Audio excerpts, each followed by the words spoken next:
హైదరాబాద్లో ఎడతెరిపి లేకుండా వర్షం కురుస్తుంది. ఒక్కసారిగా కురుస్తున్న వర్షంతో సిటీ జలమయమైంది. పలుచోట్ల రోడ్లపై వరద నీరు నిలిచిపోగా లోతట్టు ప్రాంతాల్లోని ఇళ్లలోకి వరద నీరు చేరింది. ఈ నెల 26 వరకు తెలంగాణలో అతి భారీ వర్షాలు కురుస్తాయని ఐఎండీ హెచ్చరించింది. బంగాళాఖాతంలో ఉపరితల ఆవర్తనం రేపటికి అల్పపీడనంగా బలపడే అవకాశం ఉంది. ఏపీలో మరో 2 రోజుల పాటు జోరుగా వానలు కురుస్తున్నాయి. ఇక కోస్తాంధ్రలోని పలు జిల్లాల్లో భారీ వర్షాలు పడతాయని, గంటకు 40 నుంచి 50 కిలోమీటర్ల వేగంతో ఈదురుగాలు వీస్తాయని ఐఎండీ హెచ్చరించింది.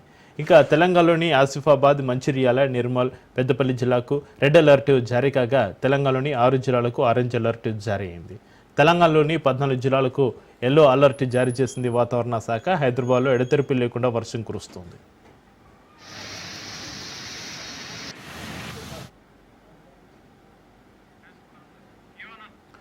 హైదరాబాద్ నగరాన్ని నల్లని మేఘాలు కమ్మేశాయి. గత 3 రోజులుగా విస్తారంగా వర్షాలు పడుతున్నాయి. 2 రోజుల పాటు గ్యాప్ తీసుకున్న రైన్ గత రాత్రి నుంచి ఎడతెరిపి లేకుండా ముసురు అందుకుంది.